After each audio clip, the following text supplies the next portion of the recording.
Okay. Sorry for the false alarm. We're actually going to start now. Because I'm ready. It only took us 4 days. No, not 4 days. Mm-hmm. I think it was more like a week. We were going to record like a long time ago. And I think we just got a little... Yeah, we're recording right now. Oh. We're on the mic. Sweet. This is how you start it? Yeah, sometimes I just go right in. Oh. It depends on the mood I'm in. I feel like sometimes I announce like, hey, everybody, which is a little cheesy, but sometimes I just start talking to the microphone. Cool. It depends on if I'm alone or not too, because then it's a little awkward. But everyone, Jordan's here. Hey, everybody. Hi. Jordan's on the pod. He is now my fiance. He used to be my boyfriend. Now he's my fiance. So it's kind of crazy. Is this my third or fourth? Oh, this is your third. Yes. Yeah. I think so. No, I think it's the fourth. Really? Oh, one at my old uptown house. One in the studio downtown. In your uptown house? Yeah. Oh, it might be my fifth. No. Really? I don't think so. I've done one here. Yeah. I've done one at your uptown house. Mm-hmm. I did one in your studio. Yeah. In Minneapolis. Yeah. And I think 3. this is 4. Okay. So I guess you've been on the... Wow. Geez. I was like, wait, no, this is your second one. One with Pat. That was the one here. Oh, you're right. 4 times on the pod. Either way, who's counting, but he's going to be on many other times too, I'm sure. And honestly, I thought about having you on today to talk about like relationships and what works for us, but I think that can be saved for a later date. And today we want to talk about finances. And I just want to start and preface with the fact that Jordan and I neither of us are in the finance industry. We are not financial advisors. We are not soliciting financial support or help. We are just telling you what we wish we would have known and things that I've honestly, frankly learned from him that have helped me be in a better financial spot. Will I have a financial advisor on later? Absolutely, yes. I've got Ryan a few people. Yeah, Ryan will definitely come on. Nice. Absolutely, yes. To go into the details, the nitty gritty details of like how much percentages and, different like, where you invest and how they invest your money. All of those things we will talk about later. But right now, let's just get you in a good spot so you don't feel like you're going insane and you have no information. Right? Are people asking or what's it? Yeah. Like why? What do people want to know? There's a lot, and we'll go into each section. That's what I was kind of telling you about prior is like everything that people have written in. It was almost unbelievable amounts of comments and write-ins that I had about this. I was like, holy crap. I wonder why. I don't know if this is the right way to put it, but your access to information was just like different in the like areas of work you went into. Like you were in sales and you were around finances all the time. You knew how to write a contract or like how to adjust finances even in work settings. So I feel like you learned very quickly what to do with your money and because you were learning it at work. Do you know what I mean? Oh yeah. Did people have questions about relationship finances too? Yeah, which we'll talk about too. Okay. I kind of want to start there first, actually, but I want to talk about a few life updates first. We can't start there first because you have to, at least in my mind, you have to work backwards to it. Okay, we can do that too. But we're going to dive in.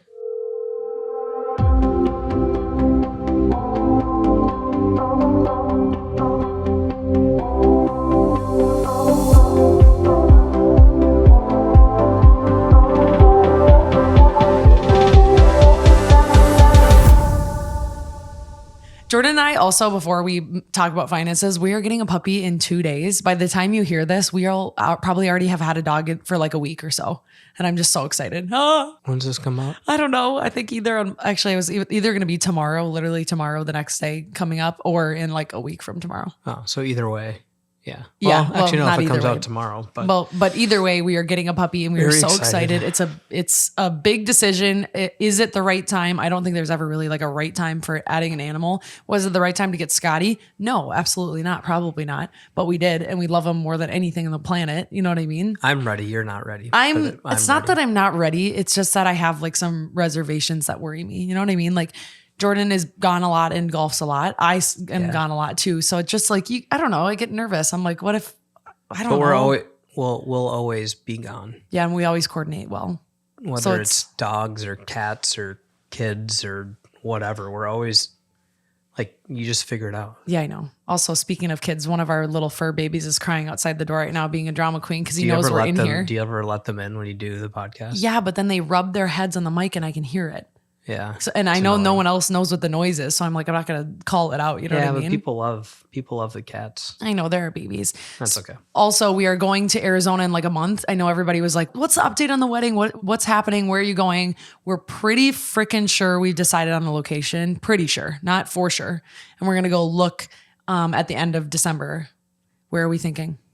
Scottsdale, Arizona. That's Arizona. what we're feeling. We're vibing with it. Shout we'll out see. to Zach and Caitlin. Yeah, shout out Zach and Caitlin, our BFFs. Yeah, so anyway, we're going to talk about balancing your relationship and our point of view on finances. Just always remember this is our point of view and finances for us because it can cause a lot of stress. And I'm going to skip over the finances with your partner part because we're going to come back to that. Yeah. But at first, can we just quick talk about like finances at our different ages? Remember how I was kind of mentioning you this before? Do you want me to start because I have a shorter runway? Yeah, go ahead. You start and I'll pile on because I've already been where you were because I'm old. Yeah. So remember, Jordan is 53. So he's been through a lot. No, I'm kidding. He's literally 50th birthday. He's 32. I'm 26. So if that helps you with like figuring out numbers and different things like that. So back it up, college. I'm 20 years old. I feel very blessed at that time in my life, that I did not have a credit card because if I did, I would have racked that thing up like nobody's business. I had no concept of money. I didn't have any money.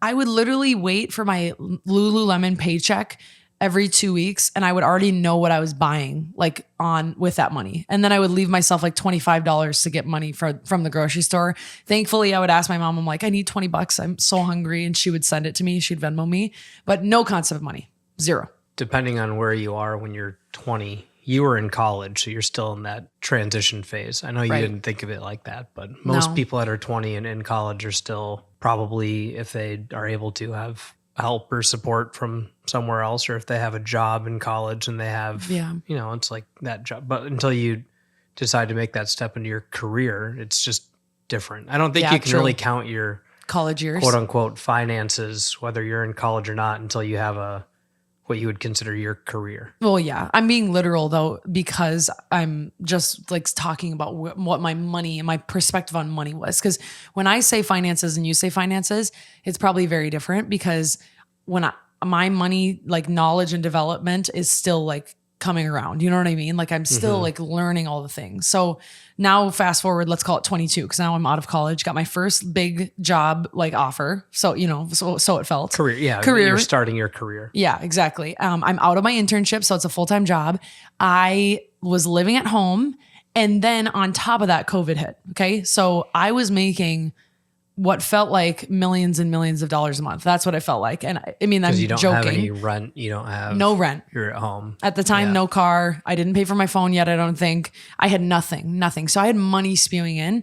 And what was I doing with that money? I was spending it. People don't realize like where your money goes, or I don't think people like finances hit home for people until they have a place of their own.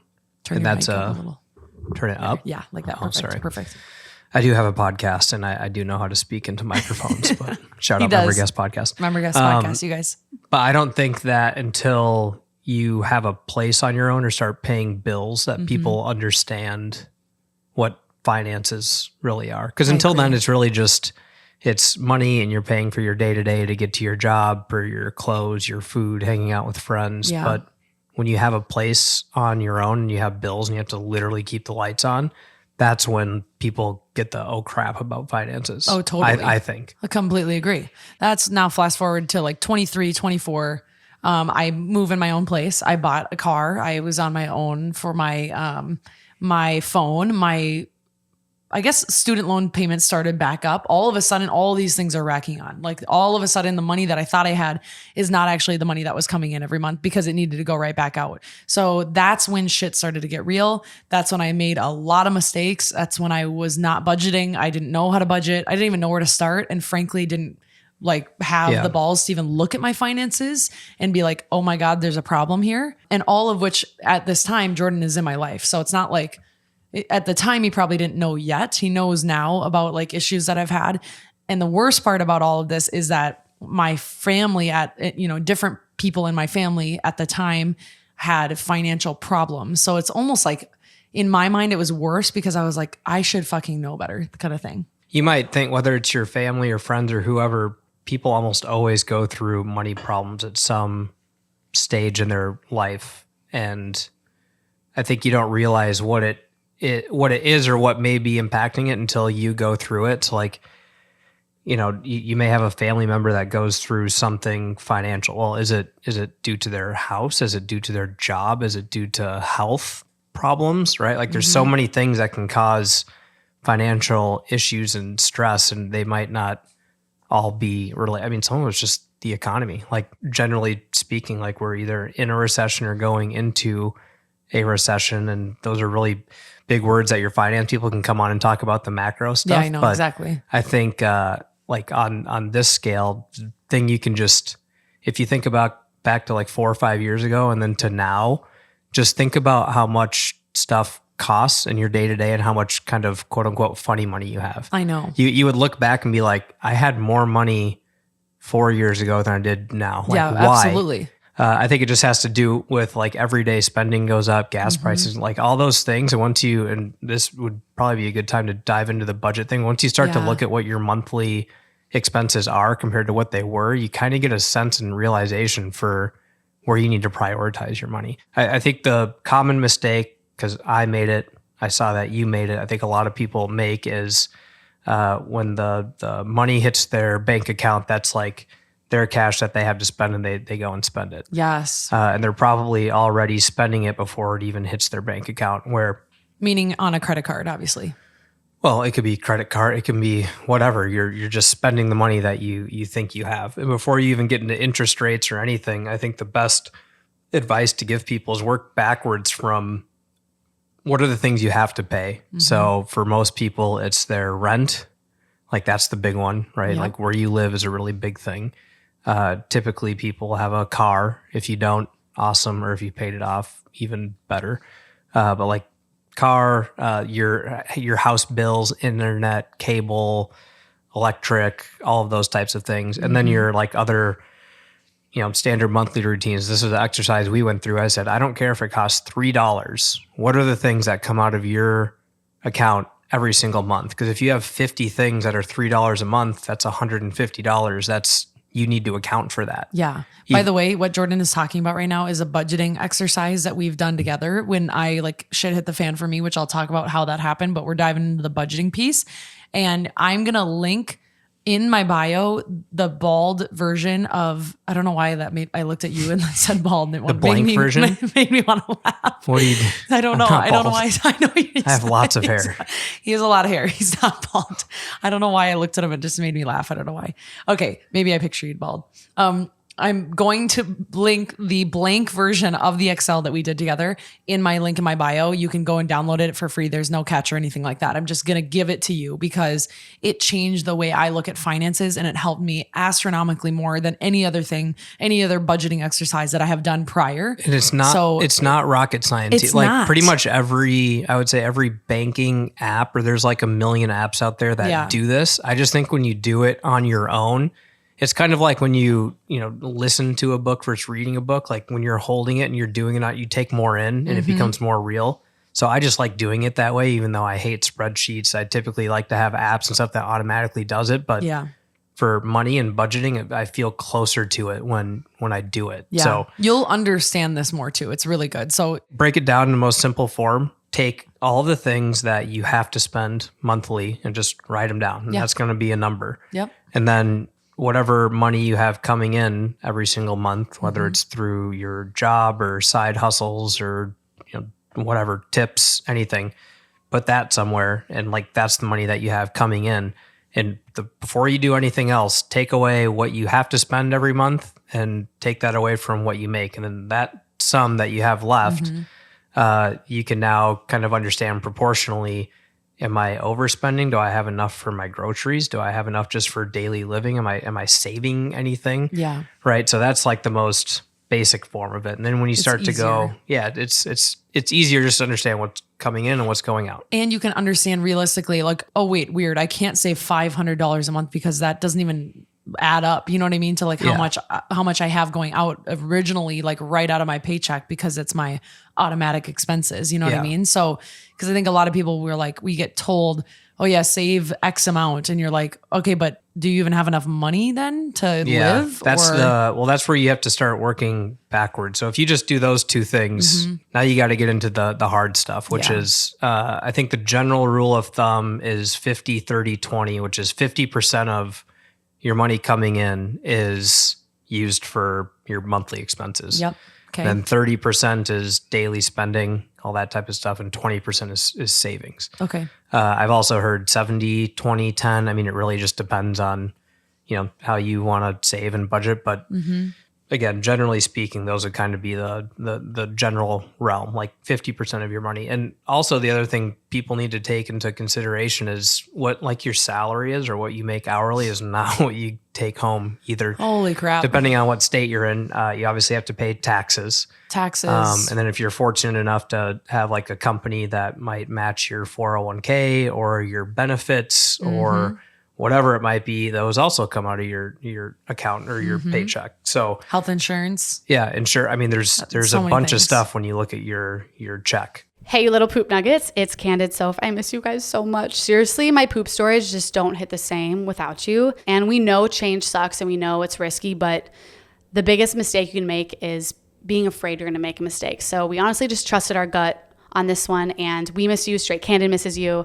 I miss you. So with all that being said, I want to share with you guys my new adventures. You can follow my new YouTube channel. You can type in my full name, Sophie Van Cirksum, or you can check the link in my bio to subscribe to my YouTube. And any support matters right now, seriously, because I'm currently at like -10 subscribers. So I would love a little support. But yeah, I plan to make some shorter form lifestyle content like vlogs, some fitness content sponsored by the Basil by Soph brand, and also some long form content where we can kind of chit chat and we can hang out throughout the day too. So I'm excited. I hope you guys support and follow. But yeah, at Candid Soph on all platforms for the time being, and Sophie Van Cirksum on YouTube. But with all that, get back to it, Sid. She just pop it in. Bye, guys. I want to do answer some of these questions that are like organized. So this is in the budgeting section, and then there's like two other sections, and I think we can just kind of go through them fast-ish. One thing when you're talking about the 50, 30, 20, I wanted to flag because someone told me this a long time ago. Don't ever become house poor or car poor. Like you won't want that. Like this is not something it's not worth it. Okay. So what do I mean by that?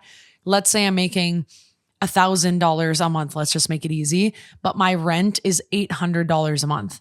I am house poor at that point. I only have $200 outside of my rent, probably not even enough to get by in order to like do anything in my life after that. You are house poor. You have a great house, but you don't have anything else to do with. Same thing goes for a car, right? Like you don't have enough money to do anything else outside of that. You know what I'm talking about? Mm-hmm. Yeah. If you, again, just going back to proportions of what you earn each month, again, the 50% should be monthly expenses, and that's your house, that's your car, that's everything. And so you really need to phone. Like I had to look in the mirror at one point in my life and be like, I'm spending way too much on my rent and way too much on my car. Like need to figure something out. Yeah, and then need change. The nice thing about just today, there's a lot of options out there, whether they're refinancing or it's so easy to buy and sell like cars and assets and things like that. So don't feel like you're stuck. I think a lot of people feel like they're stuck when they get into a situation, like whether they, lease a car, rent a car, whatever it might be. There's a lot of ways to get creative to get out of those things. Yeah, you can be smart about it at least. That's lucky. You're not stuck.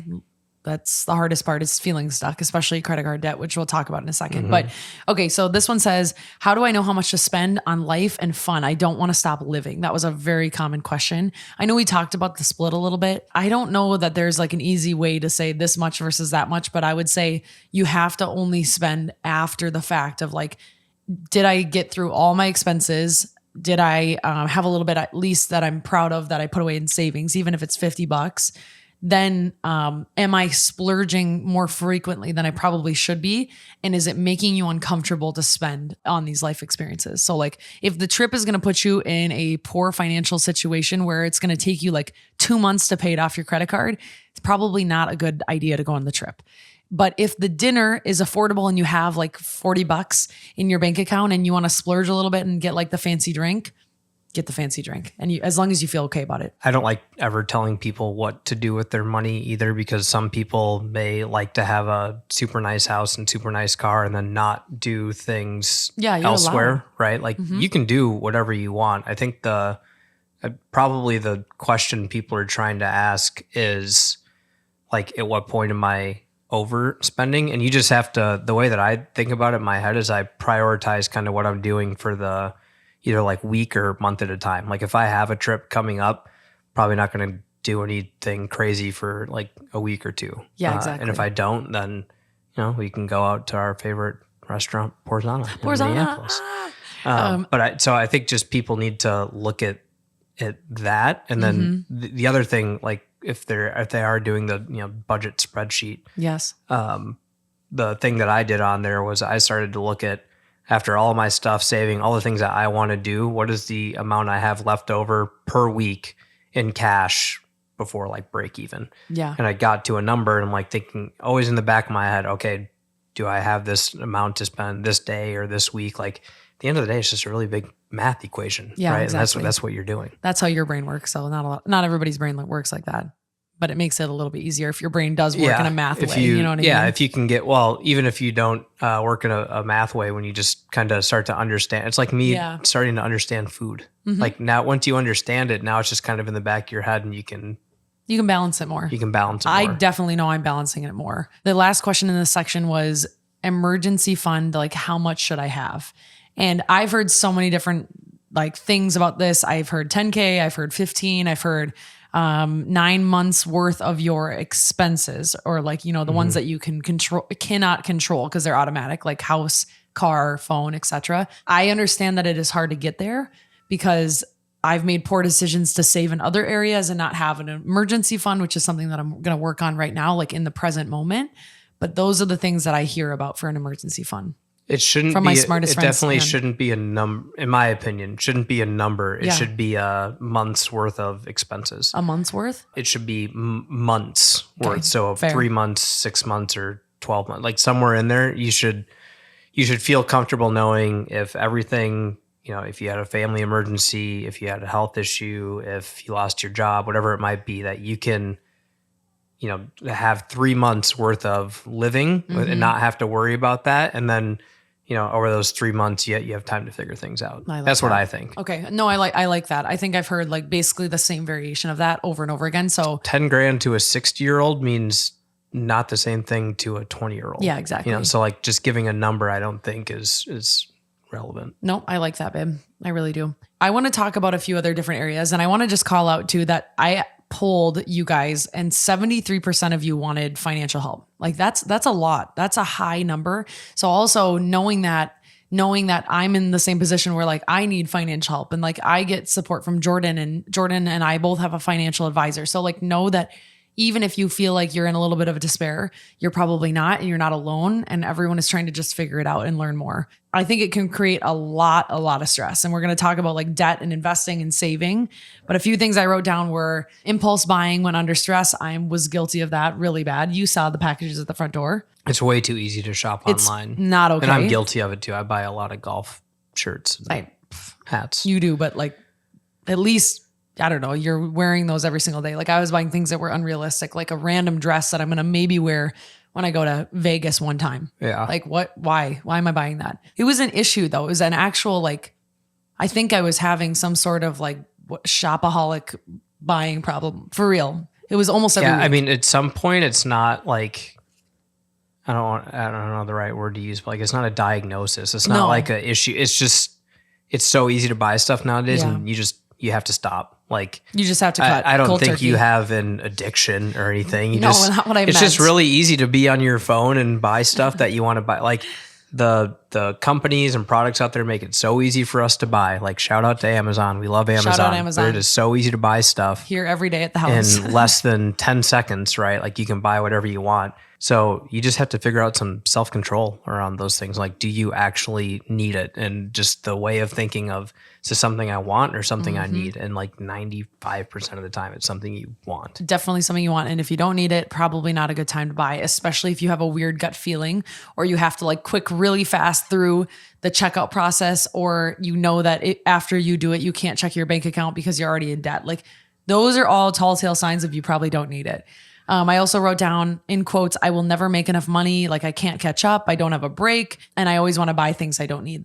Those were a lot of the write-ins about things specifically around the topics. What do people mean when they say they can't catch a break? Like I can't catch up. I don't have a break. I think it's like living paycheck to paycheck and feeling like you can't. Yeah. When I hear that, it typically means like the monthly expenses or the things are probably a little too high for what somebody may be bringing in. And I think that's where when you start to list out all the monthly things, like be real with yourself. Do you need Netflix? You might be like, well, it's just $10 a month. It's fine. But if you have Netflix, you have Hulu, you have, 5-6 different things, it's $70. All of a sudden it could be your groceries for the week or the month. You know what I mean? Like you have to think about things that way too. No, it's a good way to look at it. I especially when we're starting to talk about debt, people are they're not looking at the things that they could get rid of and to make the weight lighter. If you have a few things that are $10 a month and maybe a few things that are like $15 a month here and there, like things like Apple Play, I found like a weird or Google Play, I think it was, on my account when I started doing this deep dive into my credit card statement every month. They're weird stuff. And it saved me like $75 to $150 a month. I mean, in some cases more than that I could have had in the back of my pocket. Maybe that was my spending money that I could use now because the rest of my money is expenses related. But still, it's going to lighten the load when you pay attention. I think my biggest issue with that, and I kind of want to talk about our experiences with that first before we answer questions, was that I was ignoring the problem because I was afraid to address the problem head on. That was what I was doing. I was almost knowingly making the problem worse by spending more frequently in debt because I knew I already had a problem. So I was like, well, what's another, $100, $200, $1,000, like, because I'm already in the debt. And when we talk about partner finances in a little bit, I will retouch on this and how I had to like come to almost Jordan and come clean in a way because I was lying about finances. Wasn't straight up lying, but I wasn't telling the full truth. And I was embarrassed, I didn't want anyone, especially you, to think less of me and think like I've got an issue. But I think it was healthy for me to have that conversation with you because you were like, babe, I'm not proud that you're in this situation, but I've been there.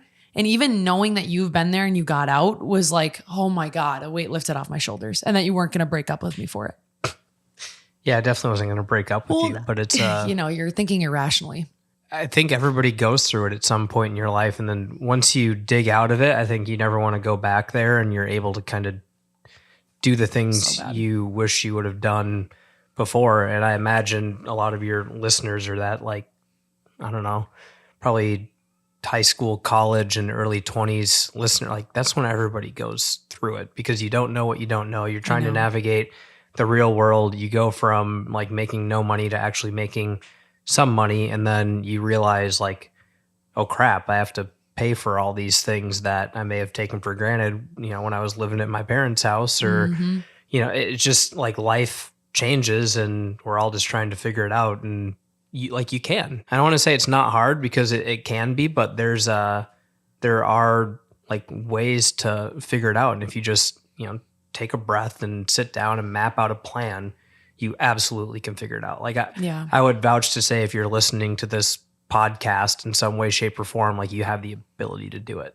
And you have the tool right at your fingertips. Yeah. All right. So I had a lot of listeners write in about debt in general. And the most common two questions I got, I'm going to go with the first one first is, how do I get out of credit card debt or debt in general, especially debt of high interest?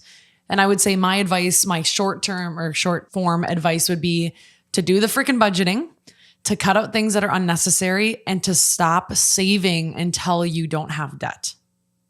That would be my like quick advice. Well, one, you always have to budget. Two, on the specific topic of high interest debt, that's where when you go through the exercise, you need to view all the things that you are in debt on, right? So if I gave like 5 examples, let's say student loans, car. If you do own a house, your house probably has an interest rate. But let's not say house. Let's assume most people rent. Mm-hmm. We'll just use 3: credit card. So credit card, student loans, and car. Yep. You look at all 3 of those things, and I can almost guarantee your credit card is going to have the highest interest rate on 25%. it. Yeah, and if you have 3 or 4 of those, look at all 3 or 4 of those and figure out which ones are the highest interest. Because some might have 10%, some might have 20, some might have 28. You should know your credit card interest rate percentage. Like I always think of the meme of like, it's Fred Arnested and he goes, I'm a little baby. I don't know. I'm a baby. And I'm like, that's how I thought of things before too. I'm like, no, I'm young. I don't know these things. Think of it this way. If you spent, and what you'll see is like let's say 25% APR. That's annual percentage rate. Yep. So if you had 3 credit cards, one was 10%, one was 15%, one was 25%, and you spent $1,000 on each, at the end of the year, one of those is going to have 1,100. That's the 10% one. The 15% is 1,150. 25% is 1,250. Right? So pay off the one that has the highest number first. That's how you get out of high interest credit card debt. For those that have like multiple debts, again, not a financial advisor. You would want to talk to a financial advisor or like your parents, somebody that might know your financial situation much better. But there's companies out there. I think I used SoFi when I was in my mid 20s, and a lot of people have heard of SoFi. Consolidate your debt into one. They'll find like a package that works for you with an interest rate, and it's probably typically lower than your credit cards. You put it into one monthly payment, and the term's going to be a lot longer. So now you're lowering your monthly payment. Now, what you can't do is do that and then pay off your credit cards and then go spend on your credit cards again. And do it again and get in debt again. And do it again, because now you are out of, types of loans that you can get. They're not going to give you that option again. Yeah, your credit score is going to go down, right? So like that's what I would do is figure out a SoFi, or maybe your bank does credit card consolidation, loans, whatever it might be. Like get a lower monthly payment so you have more cash every month, and then pay the principal down, and figure out whichever your highest interests are, and like pay those ones off. Get rid of them fast. Like here's my rule too, is like, okay, I have car debt. By the way, it's really healthy that we're talking about money. So I will be very honest in the most appropriate way of like what debt I have. For instance, I have car debt. Like I have a car. It was purchased with a loan. It's I'm lucky because at the time I got 0% APR. Don't know how it happened. I think it was. That's unbelievable. It was during COVID. That's quite literally free money. It's free money. So that means I have no interest on my car, which is crazy. And I'm very, very lucky for that. But it is still a loan that I have to pay off every month. And I just continue like letting that come out of my paycheck. And so that people know that'll be the last thing you pay off. That's because exactly nothing it. else you have is 0%. It's 0% APR. It doesn't matter. I don't have any interest added onto it. So it means the purchase rate of the car is what I'm going to buy of it. Nothing is being racked on or added onto it. So that's car. Student loans. That was like, what was the other big one? Yeah. That's my biggest one by far. There's a little bit of a scattered interest rate across the board there, but I'm on a specific, like I think 10-year plan or 7-year plan.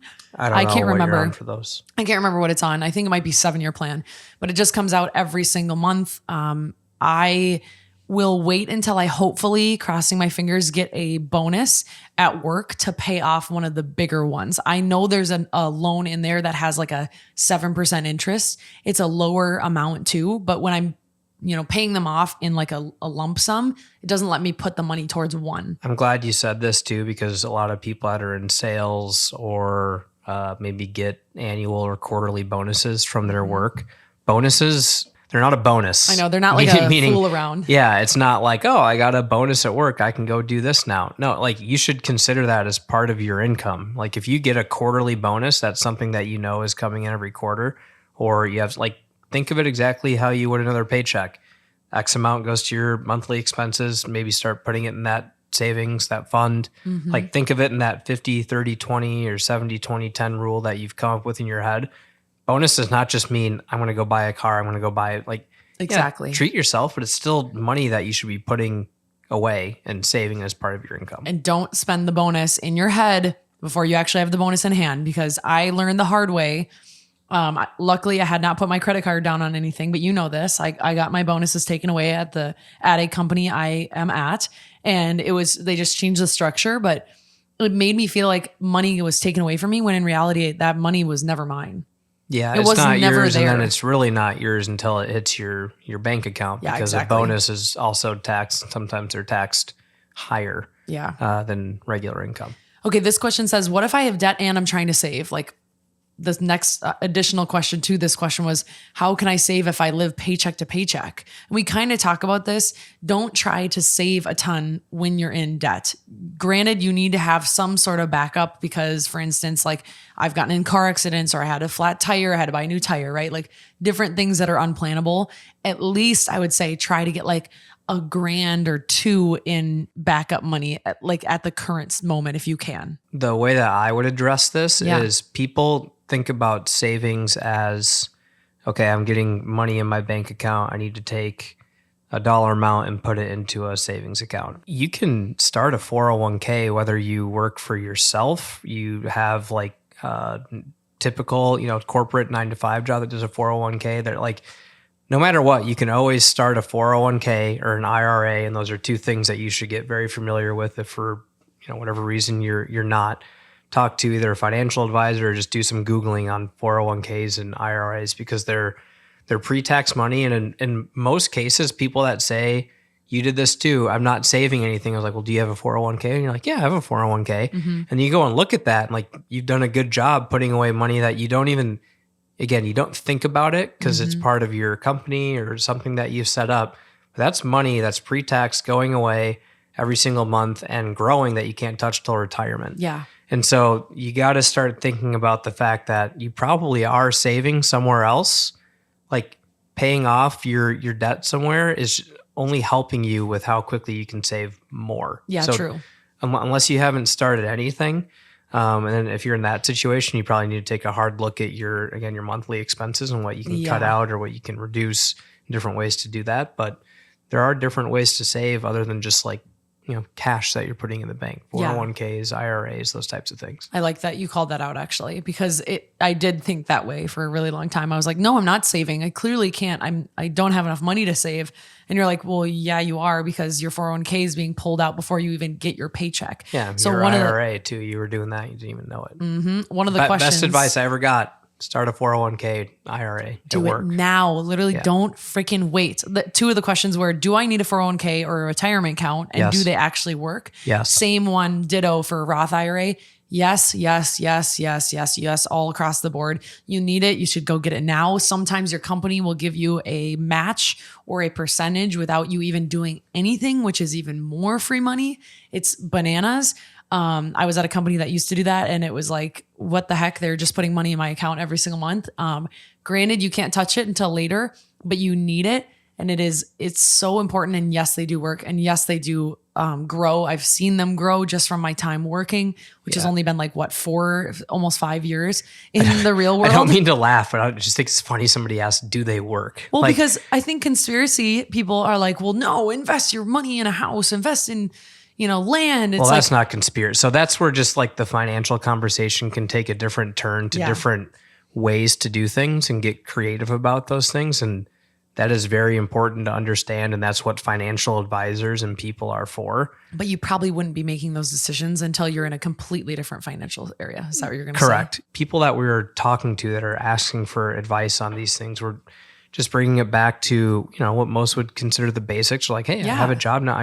No one ever told me about these things. Like, they didn't have finance 101 growing up. And now there's a lot of advice on TikTok and social media and reels and whatnot. And you have to figure out what works for you. And generally speaking, a 401k is going to be like the best option for 99% of people, because at the heart of what it is, what people need to understand is it's money that's pre-tax. So you haven't been taxed on it, right? Whatever your state and federal, like your income taxes are, it's pre-tax dollars, and it goes somewhere and it grows for a really long time, year over year, and you can't touch it. So all you're doing is saving, but again, it's pre-tax dollars. Yeah. So you are saving, even though it's not money that's like going from your paycheck into a savings account in your bank, right?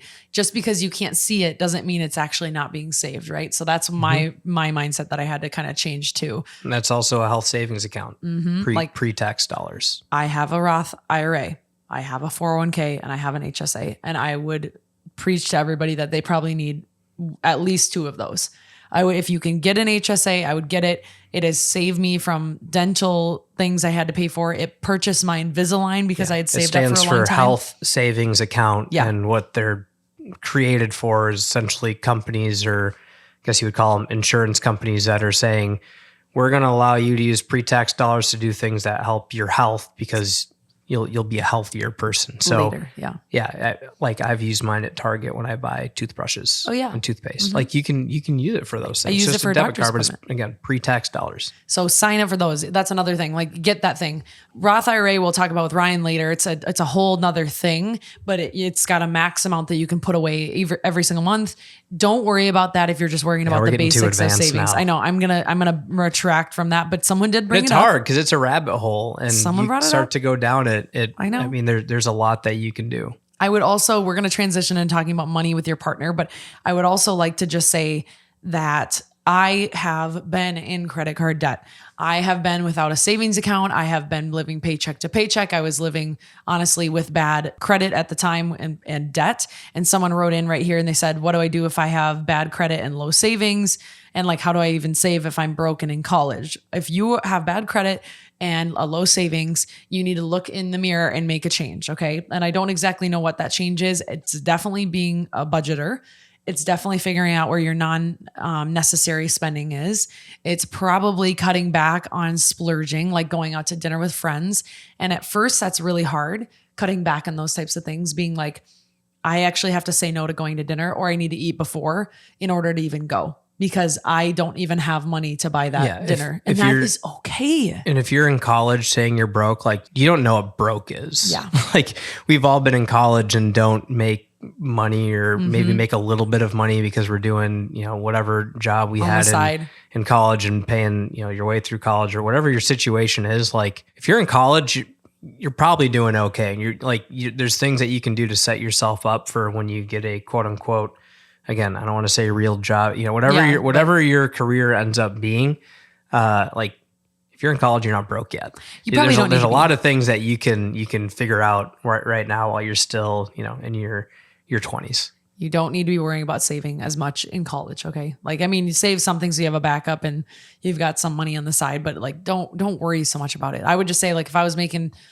$200 every 2 weeks at Lulu, like let's say when I was working there, I would try to save maybe like 75 in a different account in my savings, right? In my account, just so I had as a backup for when I ran out of money and I needed to go to the grocery store, or like I needed to go buy a book or whatever it was that I needed.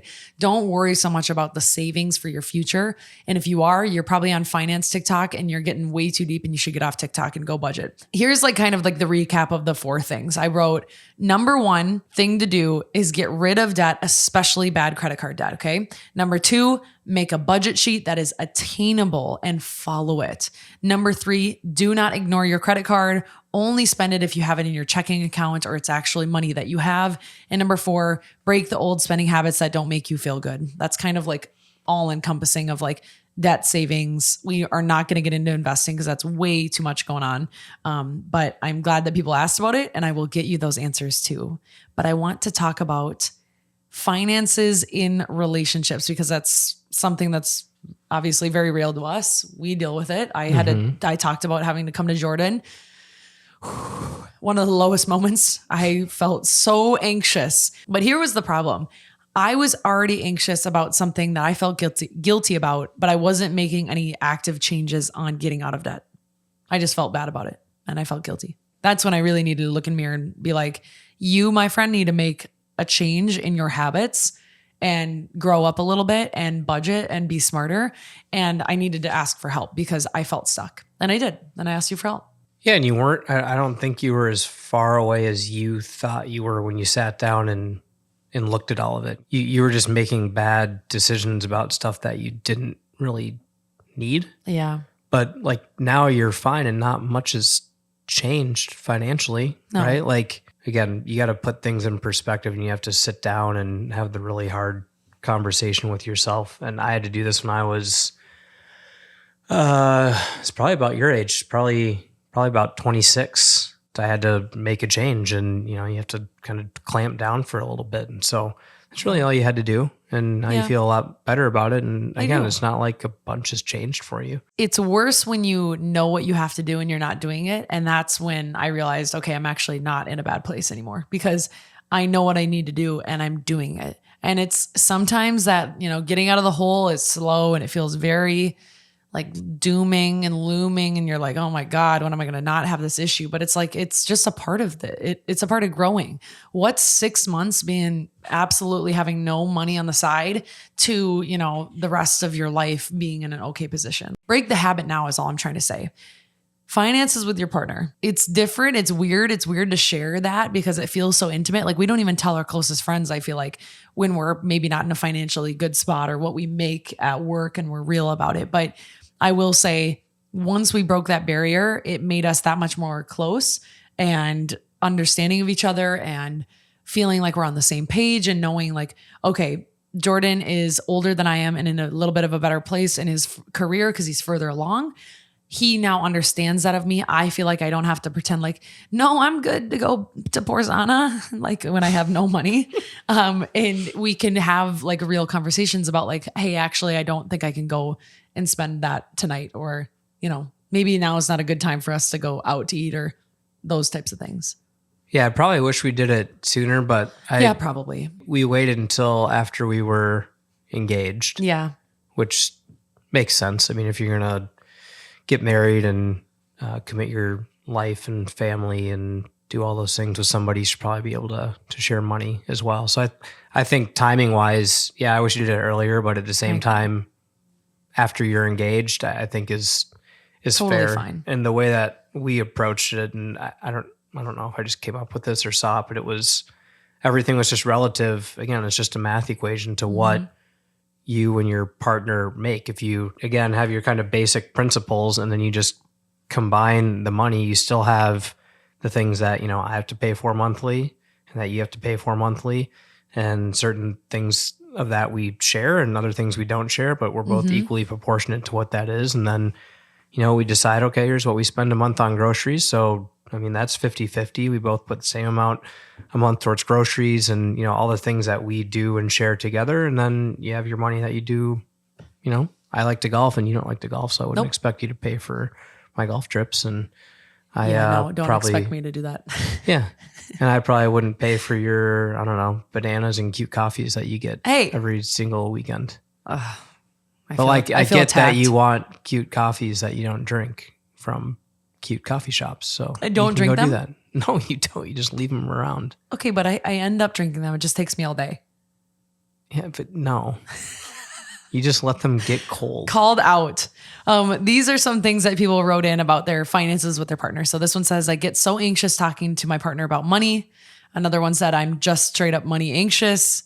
Third one says, I felt embarrassed to tell him about my debt. Another one says, I feel really insecure. It makes me feel very small. I can feel for every single person writing this in, guy, girl, whoever it is, feeling embarrassed about debt, feeling money anxious, and not knowing how to like bring it up with your partner. That's hard because I never did either until you and I, because there's a part of me that thinks it really depends on the level of a relationship you're at with your partner. Like, yeah, I agree. If you have a girlfriend for 3 months, like I don't think they need to know how much money I make. And vice versa, right? And even, it could be, a year. Like it depends on just kind of the level and the relationship that you're at. But if you are ready to have that combo and maybe you're engaged and you're saying those things, I think the best thing you can do is be open about it because, again, like you said earlier, all you're doing is delaying the inevitable. It's going to be talked about. It's going to be come out from the woodwork. And if you're going to feel a lot better about it, I think both mentally and just getting the kind of weight off your shoulders and then putting a plan in place together. And maybe that plan is together, maybe it's separate, but at least it's a plan. Yeah, exactly.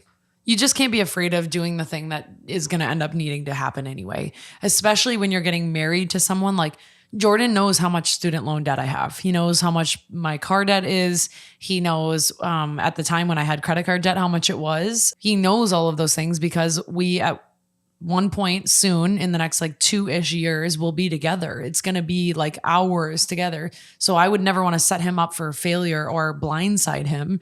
And honestly, like I was sick of feeling guilty for what I like had in my, like corner of debt.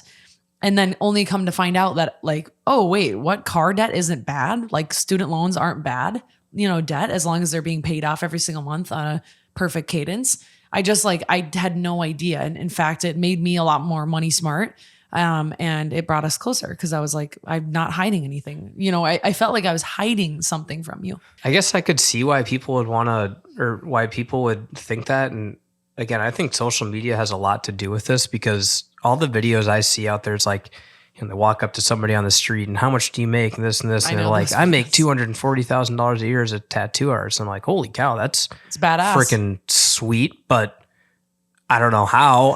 That's a lot of money. Like there's a lot of like unrealistic expectations out there. And then I think people feel less because of like, it's how much money they make or don't make or whatever the case may be. But again, if you have a job and you're making money, you're in an awesome spot. Yeah, you're like, okay. You're in an awesome spot. Just stop spending so much on you just need that. You just need to things. put a plan in place. Like there's not an amount of money out there that you can't make work. You hear people talk about it all the time. Like they have friends with 3 kids and it's a, you know, one person's income and they make it work or in a better spot than somebody that might have a massive house and 5 cars. And to your point, are like car and home poor, right? Like it's all relative to the way that you make it work and you can make it work. And you can be smarter. I guarantee you're sitting there right now and you could be smarter about your finances because a year ago, even 6 months ago, I could have been smarter about my finances. I just needed to kind of, no offense,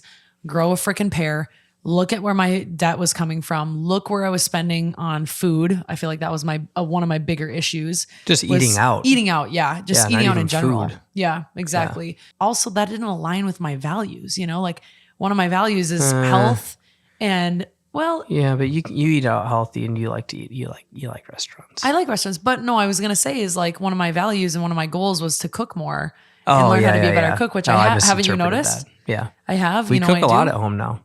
Yeah, so I just needed to kind of like, I thought you were trying to say you didn't like going out to eat. I'm like, oh God, no, I love fucking going out to eat. Yeah, I was like, we have a notepad of all the Minneapolis restaurants. I love eating out. One other question was people were talking about how do we think we're going to go about doing our finances when we get married? And I don't know that we've fully talked about this yet, so I'm sure more will come of this later. But I feel like in my mind, I would never want to stop having like my own savings that I'm doing, our own savings together. It'll probably be how we're doing it now. I was going to say, it's probably going to stay about the same. We're just going to probably have more accounts that we put money in together for. Like maybe one will be for travel and one will be for emergencies and one will be like a kid's college fund or, you know, whatever it is that we're saving for at the time. Yeah. I think it's just looking at the incomes. You know, if one person makes $100 and another person makes $200, you have to think about those things proportionately. So the person that makes $200 is always going to give a little bit more per month than the person making $100. Yeah, exactly. It's just it's just a big math equation. And be reasonable. But you're both giving equal parts to the things that you share with what your earning potential is. Mm-hmm. I don't think that's a hard idea for people to grasp. And again, if you can share a bed, you can share money. Yeah. Oh, I like that. I've never heard that before. Really? No. Is that like a saying? It is now. Okay, you made it one? If you can share a bed, you can share money. Okay, I have some listener write-ins, and I just wanted to get to those too before we go anywhere. Also, is there anything else that we need to talk about with finances? Any final thoughts? My only final thought would be, again, if you have a job and you're earning, you're in a really good spot. And if for whatever reason you don't have a job yet, like if you need to seek help figuring that out, like seek help. And figure it out. Don't be afraid to ask for help too. I assume most of the people asking questions are, you know, in a spot where they have a job and they just have debt and they're trying to figure that out. And if you have a job, you can put a plan in place to figure it out. What would you say would be your number one thing you would have done differently looking back? Man, I don't like to say this because I know you're not supposed to, but I wouldn't have spent as much on my credit cards and used debit cards. Use debit cards instead, you're saying? You're technically not supposed to use debit cards because it's your checking account. If you get compromised, like you're liable for those losses. But ultimately what I'm trying to get to is I would have, I think when you spend on credit cards or you spend anything on like credit, you don't see it. Where when you spend out of a debit or your checking account, like it's gone immediately. It's instantaneous. Yeah, it's literally coming out of your account right then and there. I mean, just think about when you go to Target and use a debit card, you see it out right away. You're like, oh, you use a credit card, like it's you kind of like look at it at the end of the month, and you're like, oh crap. So just trying to get in the mindset, or like some people will do this, use a credit card and literally pay it off that day. Yeah. Or the next day, or just pay it off more frequently. So it's coming out of your checking account right away. Get those points. Yeah. I would have done, that's points. my like gripe would be, I would have done it immediately and paid it off every month. immediately. Pay off your credit card. And if you can't right now, get to a spot where you can with your budget. Little and don't by let it little. rack up. Yeah. Little by little, my friends, little habits. I would have definitely cut back on spending on unnecessary things. I would have not ignored my credit card for a long period of time to make more mistakes. I probably would have. I can tell you the things I'm glad I did. Okay, yeah, maybe go. I'm go ahead. glad I right out of college, I'm glad I lived at home for a few months. I did that too. Do not regret that one bit. Yep, I'm glad I lived at home. Shout out mom and dad. I am also glad that when I got an apartment, I had roommates and I didn't like overspend on having a nice 1-bedroom with like all these amenities. Not that there's anything wrong with that. If that's how you want to live, you can.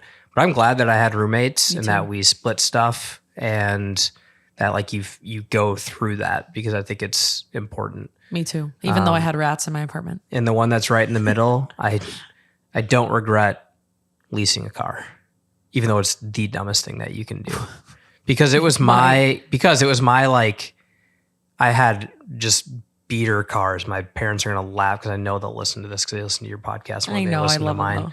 But I had like beater car. I bought a car for $700. I think it lasted a few months. I had my grandpa's car that was over 200,000 miles that I ran into the ground. And then my great grandma's car that was like a 1980 something. I had all these cars and like they could barely run. And I got a job and I was like, I'm treating myself. I'm going to sacrifice here a little bit to have a car. And when I got that car, like it wasn't anything crazy, but it was like my new car. You're also allowed to do those things and treat yourself. Like this is not like supposed to be like a slap on the back of the hand. Like you can never live again. I'm glad I am glad I did that, because then it also taught me to budget a lot better. Trying to think of any other last words or of advice that I need to give somebody who is listening right now. Don't ignore, be smart, look at your stuff, cut back when you need to cut back. If it feels bad buying it when you're swiping your card or typing your number in and you want to rush through it, like I said earlier, it's probably not a good idea. Don't do it. And remember, there's good debt, so don't obsess over it. That's kind of it. I made mistakes and I'm on the other side, and I'm sure I will make a dumb, financial decision at some point in my life looking ahead, but I'm okay. I have a job. I was able to make smarter decisions, and now I'm on the other side, and I'm going to continue to get smarter with my money, but I will never stop budgeting, because that was by far the reason why I made so many dumb decisions, for frickin' sure. I wish I would have gotten into real estate earlier too. Yeah. Not that I'm in real estate a lot, because I'm not. Like when people hear real estate, it's like, oh, do you have a bunch of properties? Like, no, I don't. But I have a home, and when you have a house, or you start looking at different ways to invest in real estate, I think real estate's still king, and there's a lot of like when you say good debt, like real estate's good debt. I'll have Ryan talk about that too. Yeah, because it's very important and we need to touch on it. But I'll have Ryan get to that. Well, because my boyfriend, because my fiance is on here, that's hard to do. I feel like I catch myself calling you my boyfriend all the time. I say fiance. I guess I'm just okay. Cooler. Okay. I'm going to have him help us with a few write-ins, listener write-ins. Remember, you can always call me 612-470-7569. Or if you are in somewhere other than US and Canada, you can always go to my link in bio and go to get advice. And I will always get to your advice. It's just some way, shape, or form, right? It might be on Instagram. It might be in an episode. And I'll message you right back with your advice if I have to get to it that second. Okay, so this is just a really quick one. It says, I've got debt. I'm getting married in 6 days, and now the wedding costs more than planned. What do I do? My first advice would please do not stress about money for the next 6 days and before you're about to get married, because that doesn't sound like fun. I would assume after you get married. When was this written in? When are they getting married? This was probably 4 days ago. So they might have gotten married this weekend, maybe actually. Because now if I'm thinking about it, maybe it was 7 days ago. Okay. So yeah, they probably just got married this weekend. Well, congratulations on getting married. I think you just sit down and you go through a plan to pay it off, just like you would anything else. If you were to buy a car and you get to the dealership and all of a sudden you want to add something on, you're going to have to pay off a little bit more. But I would imagine if you're getting married and you had a budget and just went more than planned, sit down and just figure out what you're going to have to sacrifice over the next couple months to pay for, the higher budget for the wedding. Yeah. That's what I would do. Be honest about your debt with your partner, like we talked about, like have those hard conversations, because it will get you, if you're going to be married to this person, like you better feel close to them, because if you can't be honest with your person, you're already setting yourself up for a not great situation. I don't want to say failure, because it's not failure, because we can always get better, but I'm just saying you should be able to be honest with your person. So there's probably some enjoy stuff your moment. and there's probably some stuff you can cut out now to help pay for that. Yeah, true. And you only get do it married together. once, hopefully, most of the time. Yeah, hopefully. Do it together though. Don't do it alone. Okay, so here are these quick rapid fire ones. These are not finance related, but they are usually dating related. We'll go through them. They're all kind of related to us. So this one says, and by the way, I have read a few of these and some of them are a little shocking. Gift to fiance from older female coworker. Am I wrong for being upset about my fiance receiving a birthday gift of men's cologne, $100 worth from a female coworker? To start, you wait. To start, I got so upset with the situation only because I bought him the exact same gift for his birthday and was unable to return it. The coworker and my fiance have about a 20-year age gap, and I would never assume he would cheat on me. I just genuinely felt hurt because he saw no issue with the expensive gift being given, which I felt was a little unfair. I just want him to admit that he wouldn't feel comfortable if a male coworker bought me an expensive birthday gift on my birthday. I also feel like I failed at the birthday gift attempt, which has sent me spiraling. I let it go due to not wanting to create conflict, even though it is still on my mind.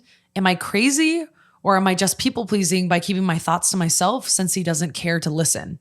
Oh, geez. This is like you. This is you. What do you I can mean? hear you saying this. Oh my God. Well, whether it's buying a gift or like anything, it could be whatever. First of all, what your fiance or was it a boyfriend? It was fiance. What your fiance is going to say is, I didn't tell this person 20 years older than me to buy me a gift. I know. That's the first thing they're going to say. And the second thing they're going to say is, should I have told her not to? Should I have given it back? What would you like me to do? And you're going to, I don't know. Right? That's what would have happened. And then I guess what I would say from there is like, especially if they're 20 years older, that probably makes it better. You right? think Because, so? well, even if, let's just assume this person is 25, you're talking about a coworker that's 45. They're probably, I imagine if they're 20 years older, probably in some like form of leadership or a boss. And even if they're not, then that would mean that they're, just older in a different spot in life where they have disposable income, and they're probably buying a gift for somebody on their team that they like. Like there's probably a lot of context that needs to get added here. And I think the reason she's mad is because she bought that same gift. And I would bet my life that the $100 she spent relative to whatever that person that makes, like it means a lot more to her than it does the person that's 45 or however old they are. How would the older woman know that that's the cologne he wanted? You know what I mean? Like it is a little weird to get like an expensive gift from a coworker. And if roles were reversed and I came home and I was like, oh my God, Jordan, my older like coworker, like Jim, he bought me my favorite perfume for my birthday. I'm sorry, I wouldn't think it's weird. You wouldn't think it's weird. That's okay that you wouldn't. I just think it's good to hear from a male versus female. I'm thinking of a specific person that's 20 years older than you. Well, I guess people like if you had an executive leader buy you something, like I wouldn't. If it was a man, I don't know that. I think it'd be a little bit weird. I don't know why. I'd just be like, oh, thanks. I don't know, because why are you buying me a $100 gift? It's just kind of weird. I don't think it's weird. We can beg to differ on this one.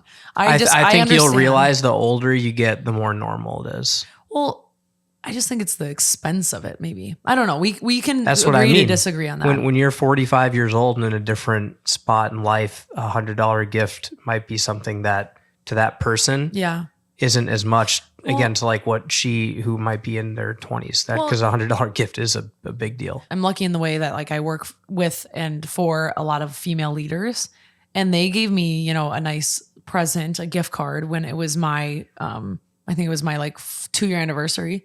And that would have came from a man if it was my leader. You know what I mean? So I guess in that sense, I understand where you're coming from. But the like specifics of the cologne and like having that like come from something just seems a little bit more funky. I'm not saying I'm not in agreement. I'm just saying there's maybe more context we need. Okay. Agree? Yeah, sure. Okay. Agree. All right. Next, not inviting friends to your wedding. I got married over the summer and my husband and I decided to have a smaller, intimate wedding. We invited our closest friends and family at the time, which left many other friends uninvited and even some family. As you two are currently engaged, I would love to hear your thoughts on the topic of not inviting friends or family to your wedding, and if you and your fiance have even started talking about your guest list. Yeah, it's going to be really difficult. Yeah, I know. Especially if we go out of state. But the best advice that I've heard from people is like, whatever venue you go to, there's only going to be a certain amount. And I don't think there's a venue in the world that could hold every single person we'd ever want to invite to our wedding. But things come down to cost, things come down to location, I hate that people may think it's I'm better friends with this person or I'm closer with this person in my family than this person, because that's not always the case. You know, like I have friends in Arizona that will probably come and be invited that I see once or twice a year, and folks here that I see a lot more, whether it's through work or whatever, that just, it doesn't make sense. So you're always not going to be able to invite somebody to your wedding that you wish you could. But at the end of the day, like the way that I'm going to address it is I will probably reach out to those people that I wasn't able to invite in some way, shape, or form, and let them know that like things happen. Yeah. It's life. And no, we absolutely have talked about it. We've made a list actually to like get a better idea, and it's kind of frustrating because you'll be like, oh shit, I forgot this person, and like add it later. Yeah. And be like, oh crap, they have this person need to come because they're together. You know, like how did I forget them? You know, like, but I will say like get the names down. If your goal is to have a smaller venue and wedding, and that's the budget that you're working off of, which I think is many, if not almost everybody. Just again, like remember that it's your day and your wedding, and you're not going to cut out your best friends probably, right? So I would say, especially if people are reasonable in your life and they know that it's a smaller, intimate gathering, they should be reasonable about who you invite. It'll say a lot about your friends. Yeah, there's not a person I'm close to that I wouldn't reach out to and they would like be upset. Exactly. They'd right? be like, oh, all good. Yeah. And family, that's a little bit tricky and sticky, but again, there are family members that don't behave, properly. And if they're reacting in a weird way, that's kind of their problem in my opinion. Sorry, it is. Okay. All right. 2 more and they're going to be quick. Okay. Should I give him another chance? No. Don't even need to, whatever it is. Stop no. it. Stop. Am I crazy for breaking up with my boyfriend? My boyfriend and I were together for 1 year. I have a gut feeling to check his hidden folder on his phone. After an hour of us going back and forth and him refusing to show it to me, I told him I would break up with him if he didn't. I told him to scroll up to when we first started dating. He scrolled up and I kid you not, 3 minutes it took him. And I was like, stop and just show me. Jesus. He had thousands of screenshots of women. It was a bunch of OnlyFans girl nudes, and in the mix were screenshots of my friends' Instagram sexy posts and stories. His girl coworkers, his girl quote unquote friends, his best friend's wife. It was such a weird collection. Like he spent so many hours stalking other women and screenshotting their posts just to jack off to them. Is it weird? My mind keeps spiraling. I think I made the right choice though. Pretty slimy. I don't need to say anything. I answered before anything was written. Oh I honestly don't know if that's real. No, babe, they're literally all real write-ins. I mean, okay, you're saying like if someone made it up or something. Yeah. And wrote it in. I would hope not. Please don't make stuff up that you write in, because my whole goal is to give you advice and I spend time and thought and bring other people in. So don't ever make this My up. house is burning down. Jordan, should I try and put it out with water? Jordan, bottom line, okay, we sympathize with this girl because if I had to guess, she might be younger than me. Okay, because this is something that it's a situation that is actually not that outlandish for past situations that I had been in. Okay, so I feel for her. I think you absolutely made the right choice in breaking it off with this peanut brain that you were dating. I don't even know how you made it a year with him, if I'm being totally honest with you. That is a disgusting human being. And that is someone who maybe needs to seek help for a like sex drive problem. Hyperactive. Okay. I'm kidding, Jordan. I'm kidding. But I'm just saying. Sure we don't need to. No. I'm not actually diagnosing anybody with anything. I'm just saying. No, I just mean in that's general. pretty I wouldn't intense. say that. Sounds like a guy that definitely was not ready to commit to a relationship. And if you were, then yeah, definitely the right decision. Yeah. Break it off, honey. Okay. Sounds Last like one. she did. So Sounds like you did. Sorry. Yes, you did. And you made the right decision. And I promise we you, we gotta got go your to back. pickleball. I know. We got one more. All right. Hi, Sid. Love your podcast. I've been listening for a while now. Thank you. Da-da-da. I am listening to the one with you giving your phone number out and some topics to talk about. So I have a question. I've been hearing a lot of people around have been dating for like a month or 3 months and already have dropped the L word to their significant others. I've been dating my boyfriend for 7 months and neither of us have said it. Is that concerning or what are your thoughts? Background story is we were both divorced. Mine had just been over a year ago and his was about 3 years ago. Personally, I know I care for him tremendously and would die for him. He's my man and the man I've been looking for. I don't know if he loves me, but he sure knows how I love him and how I like to be loved. So I think he just feels it. I personally don't need him to say it, and I honestly couldn't say it to him right now. My trauma of my divorce is a huge scar that's been healing, and it's just a strong word. I don't want it to be just thrown out there lightly. Sounds like a very smart, intellectual person, and shout out to them for the context in the comment as well. My personal opinion would be that you say you love the person when you're both ready. Yep. And some people do after a month or a week. Some people do it after a year. Ours was, ours was a few months. We started dating in July and we said it in February. And we started so that's talking in May. 7-8 months. Yeah. Yeah. I mean, that's not, whatever she's saying is definitely not outlandish. And I would consider that pretty normal. Yeah. I'm not alarmed by this at all. I think that you need to know that there's other situations happening around you and people in different types of relationships, people that maybe have never been married and people who are maybe just especially moving if you've quicker. been divorced, you got a lot of stuff going on. And the other thing that I think, generally speaking, a lot of your audience will appreciate and know that, I don't know if you ever said this, but What? it probably clicked for you at some point, was that guys show their love by doing things. In general.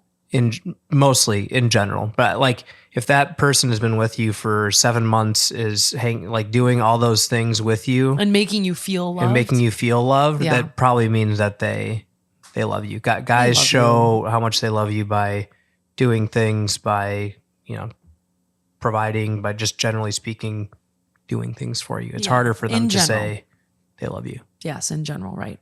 Yes, everything is in general. I know. Everything is. I have I have a podcast. I have to be in I general, know. okay? Everything's in general. Bottom line, I'm not alarmed by this at all. I think you're in a great situation. It sounds like you guys are absolutely in love. It sounds like you found your person post-divorce, which is beautiful. I would not be alarmed by this at all. Do not compare your relationship to other people around you because it's not necessary. You know your shit. Babe, thank you for coming on. Yeah, we have That to was go so to pickleball. fun. We're gonna be late. It's okay. We actually still long have did we 25 go? minutes, an hour and 20 minutes. Holy moly! I hope you guys like this episode. Jordan will obviously be back here and there. Only if people want me. Only if people want, and you'll have to vote. And I'm going to leave a poll. Do you want Jordan to come back? Yes or What no if- on Spotify? What if I hosted just an episode of Well Said by myself, and you did one of Member Guest Podcast? Oh, that'd be kind of fun. I don't know anything would about you- golf. You could talk about golf girlfriends, Yeah. or wives, or fiancés, or whatever. I could do that. That'd be kind of fun. Yeah, I you love and you having and you on. Sarah could do a golf one, and Andy and I'll do a. Oh, that'd be fun. Yeah. We should do that. That'd be really funny, actually. If you haven't checked out Jordan's podcast, or you haven't told don't. your if you No, haven't we told don't your want people to know fiance about it. or your boyfriend or your dad or whoever to go listen to Member Guest podcast, please go do it because Jordan is so cute on it. I think I love you more just after recording. Really? Yeah. I love you the same because I've always loved you as much as I Oh my possibly God, can. the drama in here. I hope you enjoyed today's episode at wellsaid.podcast on all my handles. If you need advice, remember to go get it. You can text, call, and write in on my website. And then finally, make sure you download the financial guide that I uploaded for you because it Don't is call what it a saved financial me. guide. It's just call it a budgeting sheet. budgeting sheet to help with your budgeting. Sorry, it's not a financial Financial guide. guide could get you in trouble, and we don't want people to Oopsie. think it's a financial It's guide. not a financial guide. It's a budgeting It'll help sheet. with your budgeting. Okay. At Jordan B. Hagel at Member Guest Podcast. I love you. Yeah. Yeah. Why don't you say We're that? trying to get over 2,000 followers. I know. We and have you're going to. 1,940. So Okay, well, get people over there, please, you guys. yeah. Okay. 2,000's I big. love you guys, and I love you, Giordano. Love you too, babe. Okay. Bye-bye.